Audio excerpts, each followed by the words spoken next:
Welcome back to the Health Longevity Secrets Show with your host, Dr. Robert Lufkin. His book, titled Lies I Taught in Medical School, is a New York Times bestseller. See the show notes for a link to download a free chapter. And now, please enjoy this week's episode as we look at reversing Alzheimer's disease with Dr. Dale Bredesen. What if everything you've been told about Alzheimer's disease is backwards? Dr. Dale Bredesen, author of the New York Times bestseller, The End of Alzheimer's, shatters conventional wisdom with research showing that cognitive decline can be prevented and even, in some cases, reversed. The traditional approach to Alzheimer's has failed spectacularly. Despite billions in research funding, pharmaceutical solutions have delivered really minimal benefits. Why? Dr. Bredesen reveals the fundamental misunderstanding. Alzheimer's isn't a single-cause disease requiring a single drug, but rather a complex brain response to multiple insults. What we call Alzheimer's represents a cytokine drizzle, chronic low-grade inflammation forcing the brain to downsize its synaptic network. Most surprisingly, amyloid, long considered the villain, is actually part of our brain's defense system. It creates little igloos around pathogens that have invaded brain tissue. This revolutionary understanding points to a completely different approach to prevention and treatment. Dr. Bredesen's protocol addresses the true underlying causes: insufficient energetics support, excessive inflammation, and toxin exposure. His published research shows that up to 84% of patients experience improvement, with benefits sustained for over a decade in many cases. Even advanced cases show meaningful functional gains. One patient is continent while on the protocol and incontinent when he goes off it. Want to live to 100 or beyond with a sharp mind? This conversation is essential listening. This episode is brought to you by L-Nutra, maker of the Prolong fasting mimicking diet. If you'd like to try it, use the link in the show notes for 20% off. What's the best imaging test to assess health and longevity? I used to think it was the CT coronary artery calcium score. Well, I don't anymore, because now with the same X-ray exposure and time as a calcium score, I can get a complete metabolic heart scan. This includes not only the CT calcium score, but also calculated arterial age, liver fat quantification, and CT bone mineral density. These key metabolic and cardiovascular markers can detect the actual disease that blood or genetic testing only show the risk for. This scan is available anywhere in the US without a doctor's prescription. See the attached link and use the code LufkinCT for $100 off. Join the health longevity medical imaging revolution today. And now, please enjoy this week's episode. Hey, Dale, welcome. Robert, great to be here, as always. I'm so excited about today's topic and the importance of Alzheimer's. And I think, as you pointed out, that, nobody wants to extend their lifespan or increase their longevity if they're in a nursing home with Alzheimer's or something like that. But you've had some real breakthroughs about Alzheimer's disease. And before we get into those, maybe just take a moment and let people know what is Alzheimer's disease, and then what are the things that most people get wrong about it. Yeah, such a good point. So as you indicated, imagine that we now are improving our longevity. Everybody's looking at cellular reprogramming and looking at various things you do, reducing your epigenetic age, things like that. So imagine living to 140, but imagine spending half that, 70 years in a nursing home. Is that really what you want? We want to do much better with cognition. And as I'll talk about with you today, Alzheimer's is really becoming optional. We've gone from the dark ages where people say, there's nothing you can do about it, we can't help you, there's a drug, it's not going to really work very well, to where we can say, look, if you get evaluated, get on prevention or early treatment, you should never have to worry about it. So the issue is, dementia. And it's interesting that, the Ayurvedic physicians of 3,000 years ago recognized dementia and talked about it, but felt at that time that it was part of normal aging. And we now know that that's not the case. Many people make it to 100 with a very normally functioning brain. So Alzheimer's is the most common cause of dementia. Dementia is global cognitive decline. So as people are getting a little older, and we've all been told, oh, it's normal aging. You can't remember phone numbers anymore. You can't remember faces. You can't remember names and things. That's just normal. It's not. And it's really telling you that something has changed. And so what happens is, what we discovered in the laboratory is, when you are having these changes, you've got about 500 trillion synapses in your brain. So you really have a remarkable supercomputer inside your skull. And then what happens is, this is driven, it's got supply, it's got demand. When the supply goes down or the demand goes up, things like inflammation, supply goes down from things like sleep apnea, decreased blood flow, for example, and mitochondrial function decline, or you've now got more demand, ongoing inflammatory processes, changes in your microbiome, with the sleep apnea is more on the supply side, various toxins you get exposed to. You change that equation, and so your brain is forced to downsize. And it's interesting, we all think, but oh my gosh, losing memory is horrible. Well, actually, what happens is, that's the canary in the mine. Your brain can function remarkably well without learning new things. You've had decades to be pretty sharp. You know what to do. You know how to do your job. You know how to read. You know how to write. You know how to add and subtract, all these sorts of things.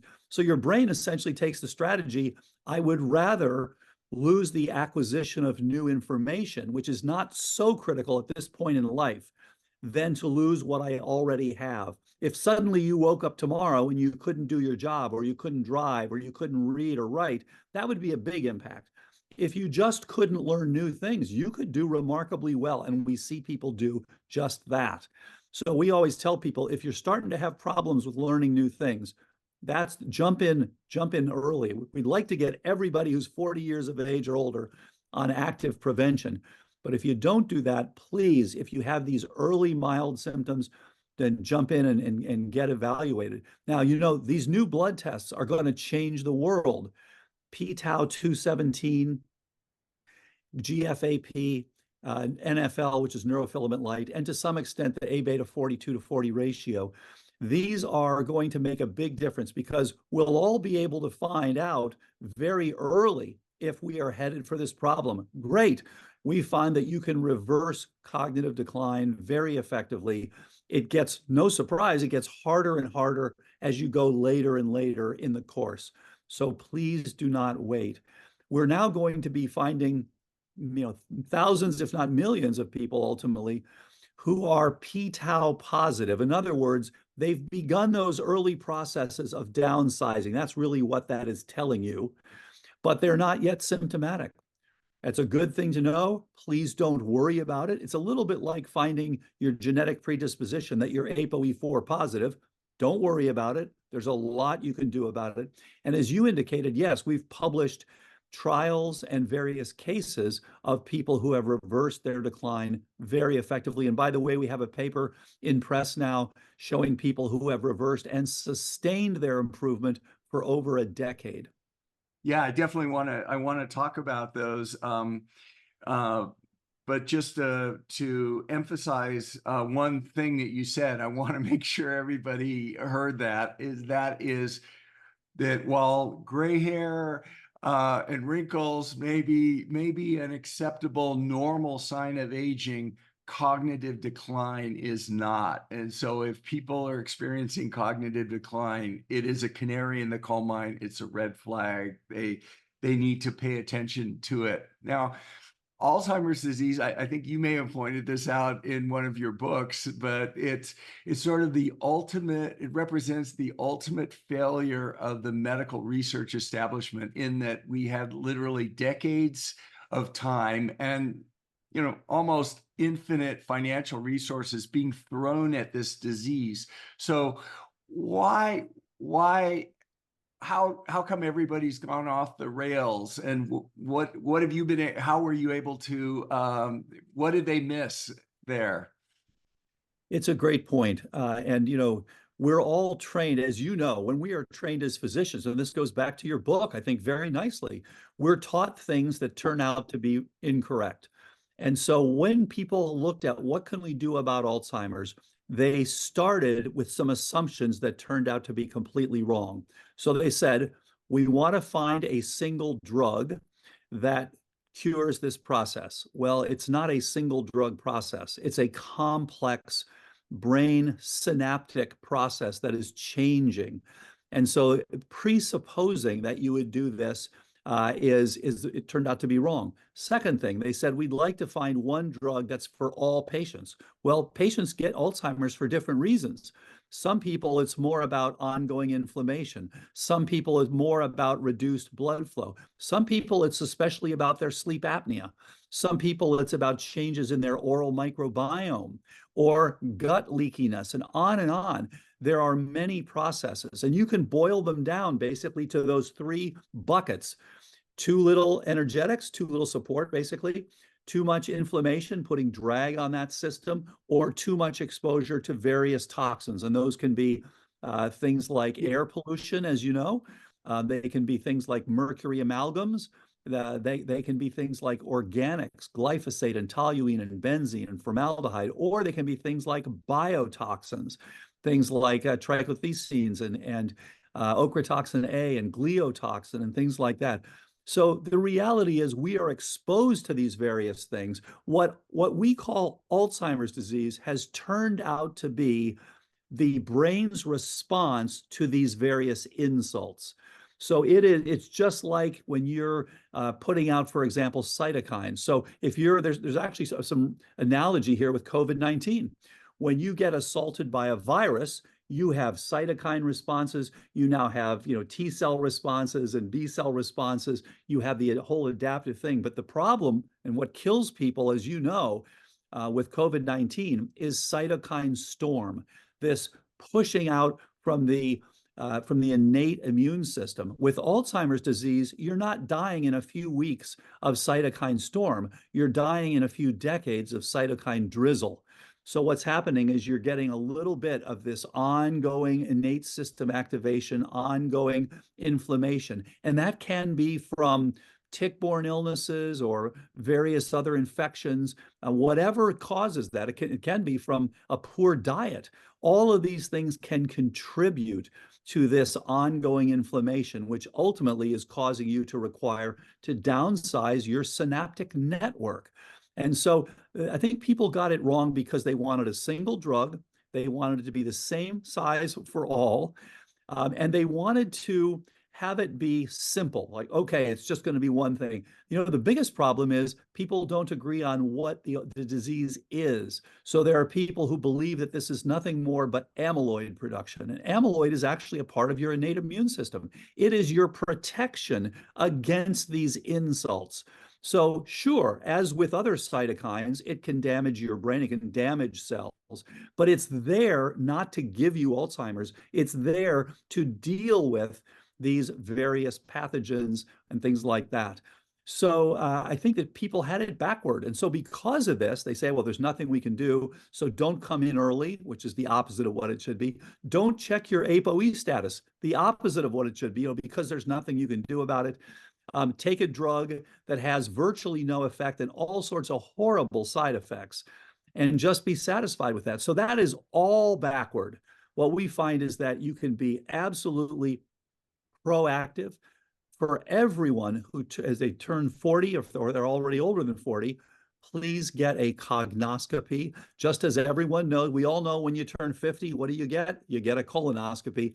So if you're 40 or over, please get a cognoscopy. It's pretty easy to do. You can go online, My Cognoscopy.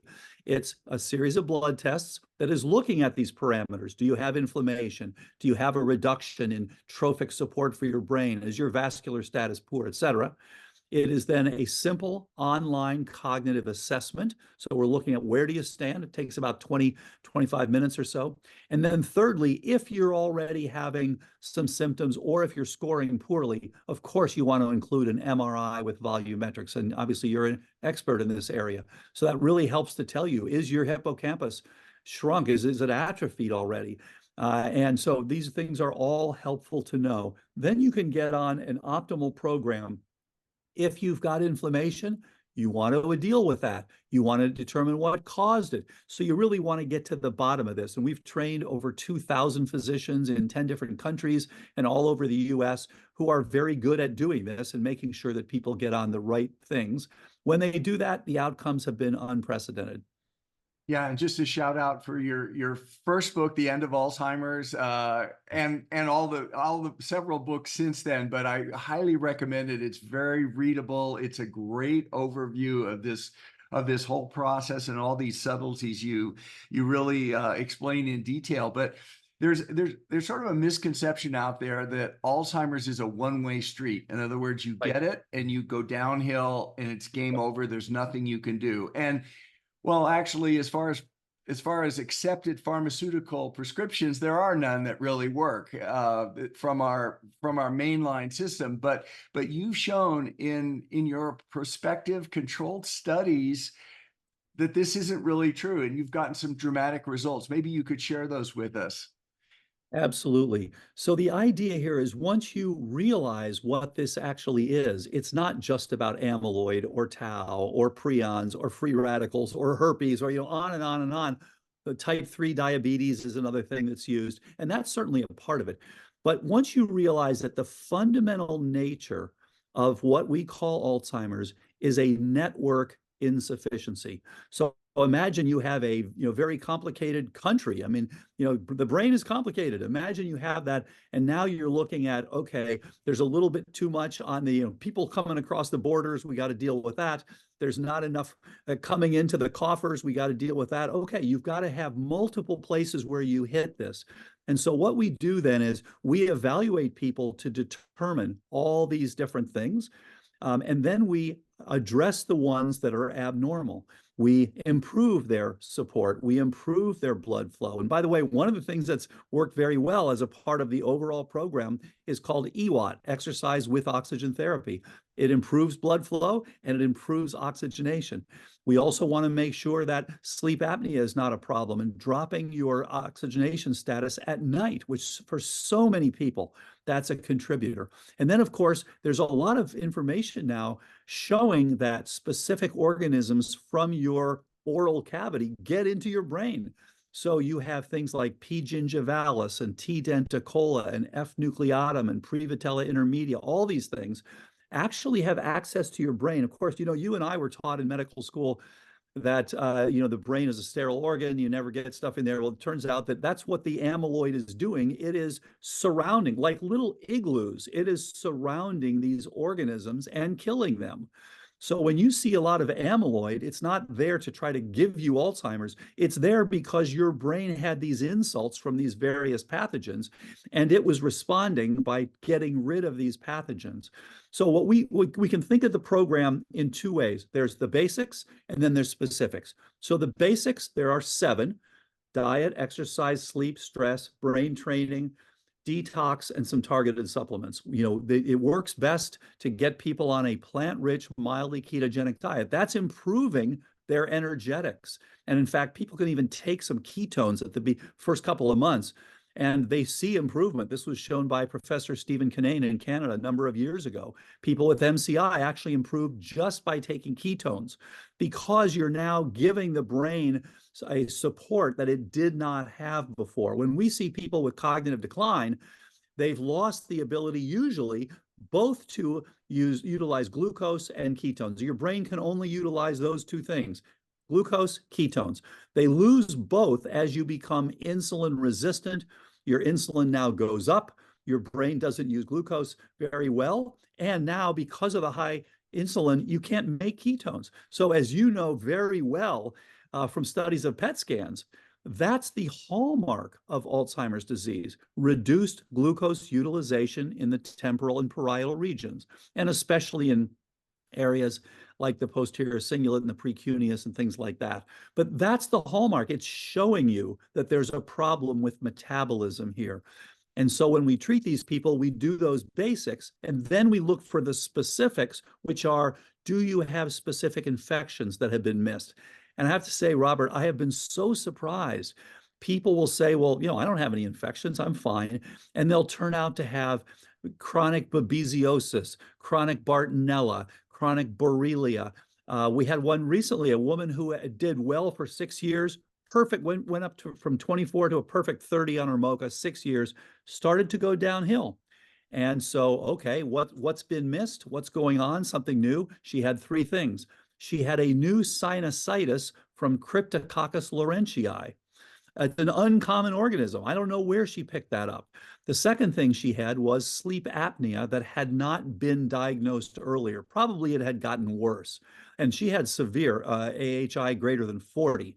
And the third thing she had was they had a new leak in their roof, which actually had brought water into the house. They had some damage and some mold growth, and she had mycotoxins that were shown in her urinary sample. Those 3 things were treated, right back up, doing great again. So, we've always seen as physicians, and we've been taught, as neurologists, Alzheimer's, we don't know what causes it. There's nothing to do about it. You're going to die. Take a trip around the world, these sorts of things. That is all outdated now. We should, basically, this should be a rare condition. We can determine what's driving it. We can do something about it. We can prevent it. We can reverse it in many cases, not all. And as you get farther and farther, it's more and more difficult. And having said that, we have people with MOCA scores of 0 who are, aphasic, incontinent, cannot take care of themselves, who've come up at least to 4s or 5s. That's not a lot, but they can speak again. They can engage again. They're continent again. One of the patients literally goes, when he's on the protocol, he's continent, and when he's off the protocol, he's incontinent. You can just go back and forth. So there is so much more that we understand about this problem. And definitely, if you're going to live to 100 or 110 or 20 or 40 or what have you, you want to do it with a functioning nervous system. Well, I have to ask then, I mean, with these kind of results out there, what is the pushback from everybody? Why isn't everyone doing this? I mean, you could cynically say with type 2 diabetes, well, there's vested interests in dialysis and amputations and selling insulin, and but who makes money off Alzheimer's disease? Or why isn't this message getting out there more, Dale? What's going on? That's such a good point, and I appreciate your asking it. So I would recommend everyone take a look at 2 nice documentaries.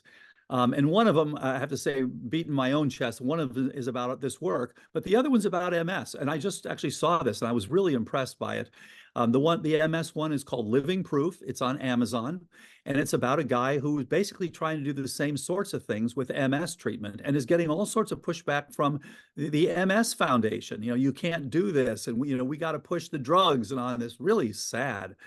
And the other one is called Memories for Life, Reversing Alzheimer's, and it's narrated by Michael Bublé, who did a great job. And it's about this work that we've been talking about today, and it's also on Amazon.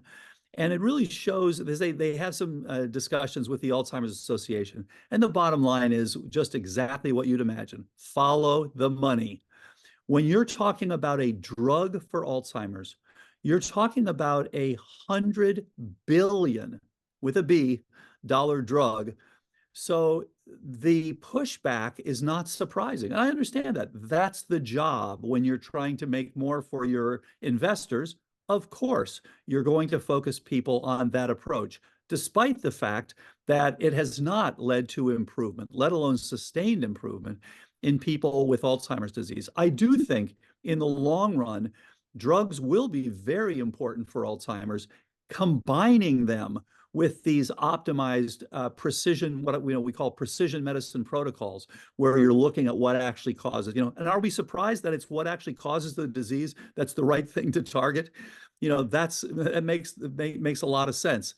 And as you know, and you've written about, these are functional medicine sorts of approaches. So my argument is precision medicine protocols combined with targeted drugs. That's the way of the future. And I think that's what's coming. But as long as you've got people who are looking at making hundreds of billions of dollars from denying the publications, of course, that's what's going to happen. Now, to be fair to the naysayers, what they've always said is we want more data. Okay, so we published 10 cases, and we published another 10. We published 100 cases of documented improvement. That was 2018. We published then a proof of concept trial. That was 2022. Then in 2023, Dr. Heather Sanderson, one of the colleagues and one of the ones who took our training early on, published her own confirmatory trial. They did very similar things. They found very similar results. People improved in most cases. Now we're in the middle of a randomized controlled trial. So everything to date has worked. And the pushback is, but we don't believe it yet. We want more and more. And so the bar keeps being raised, where on the pharmaceuticals, the bar keeps being lowered. It didn't work for dementia. So then they moved to MCI, mild cognitive impairment, and they're saying, well, it doesn't really make you better, but it does seem to slow the decline a little bit. Now, to be fair, anti-amyloid antibodies, bapineuzumab failed, solanezumab failed, gantenerumab failed, crenezumab failed. All these things failed. Aducanumab failed in one trial, succeeded in another trial, minimal impact. Whereas lecanemab, it did look like it slowed the decline in the MCI and early dementia patients by 27%. But as they say, 27% slowing is not clinically significant. It's statistically significant. It's not clinically significant. You can't tell the difference between people who went on it and didn't go on it. It's a half a point on an 18 or 16-point scale, I guess, 16 or 18-point scale. I forget which it is, but that sort of teens scale, a half of 1 point. That's the difference. So we can do far, far better. And I think that's with these new blood tests and with some of the aging interventions that people are doing, where you're changing epigenetics of aging. These are going to come together and really make it so that people see, oh, yes, there is something we can do about Alzheimer's. And in fact, we can do it, and it's just going to get better and better over time. So we're in that really interesting period where there are all these deniers, just as you said.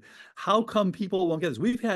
We've had such strange things where we'll send in an op-ed. People should be aware of this. We do this. No, they won't publish the op-ed because they are supported by the drug companies.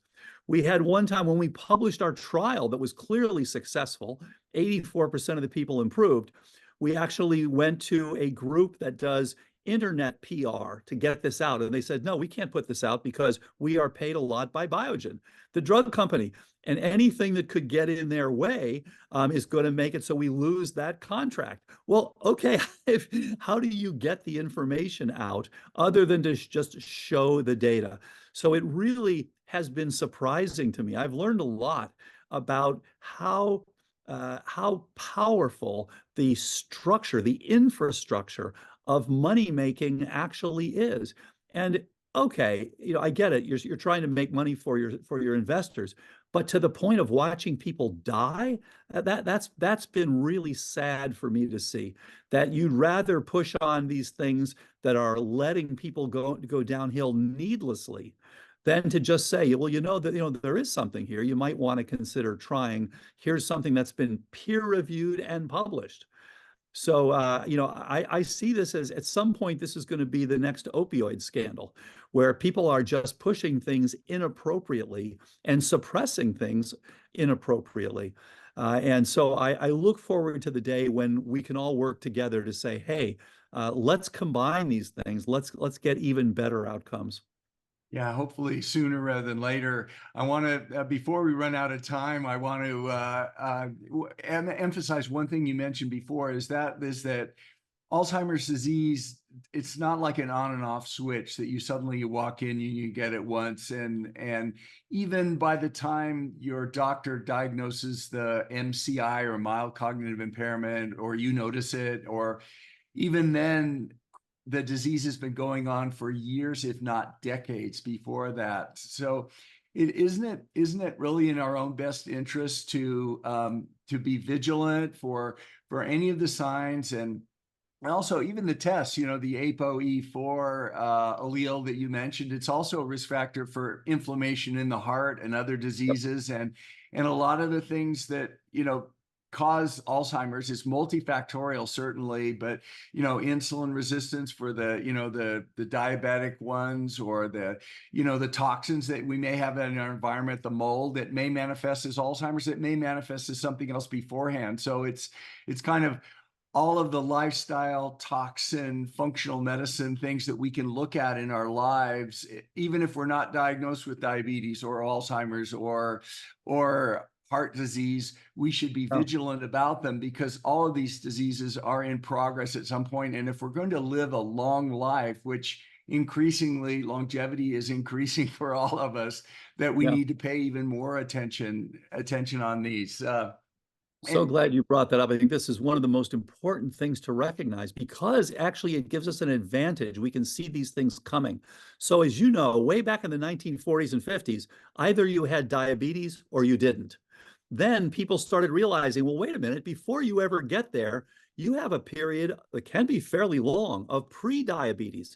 And then they started realizing, well, wait a minute, before you get to pre-diabetes, you have a period of insulin resistance. Wow, this is great. So now we can all check to see, even in our 20s and 30s, are we already getting insulin resistance? Addressing that can prevent you from ending up with all these terrible complications of type 2 diabetes. So we should all know that. Well, the exact same thing is happening now with Alzheimer's. Before you get dementia, you have mild cognitive impairment. And I still remember the late Leon Thal, professor at UC San Diego, telling me the first time I ever heard the term mild cognitive impairment, this was in the 90s, and saying, before you get there, you have this thing. Okay, well, before there, you get to MCI, you have SCI, subjective cognitive impairment.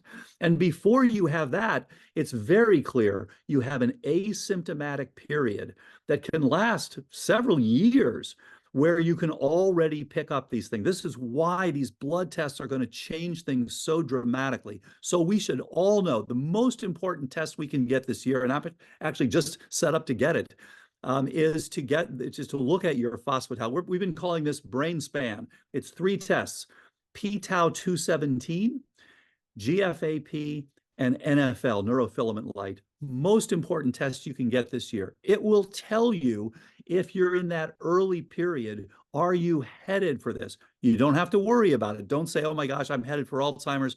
I'm really depressed. No need. It's like saying, I have early insulin resistance and I'm going to prevent myself now from getting diabetes. Great. Now we can all, this is why I say this disease is becoming optional, we can all prevent ourselves from having Alzheimer-related dementia by finding out early that things are headed. It doesn't mean you have it. It means that they're headed in that direction. Now, it's interesting. The Pharma group and people that they paid consultants, just had a big meeting to say, well, let's get this test for everyone and put everybody who's abnormal on the drug, which is the opposite of what you should do. Yes, I completely agree we should all get the test, but the whole point of getting the test is to avoid the drug, not to sell more drugs, is to do the right things so that you never progress to the point that you need treatment for Alzheimer's-related dementia. We should be able to reduce the global burden of dementia and therefore keep people sharp as long as they want to live. 100 years, 120 years, whatever you're going to live, you're going to have to keep that network supported and not too much inflammation, toxicity, and stuff like that. We can do that now, and having these new measurements is an important part of that. That's such a great test. Is that covered by insurance, or if not, what is the cost of it? It's a great point. And it is not yet covered by insurance. I hope that will be coming. So no surprise, some of these first tests came out, they said, well, now you don't have to have a PET scan, so we're going to charge you over $1,000. We've actually been working with one of the groups to get the price down. And so it looks like we're going to be able to get all 3 of these tests for somewhere in the 500 something. Now, it's still expensive. It's 500 something dollars, but it's not a $5,000 PET scan. It's not even a $1,300 scan from other companies. It's much better, and it's such a critical piece. Just as we all know our blood pressure, our cholesterol, we should absolutely know our p-tau 217.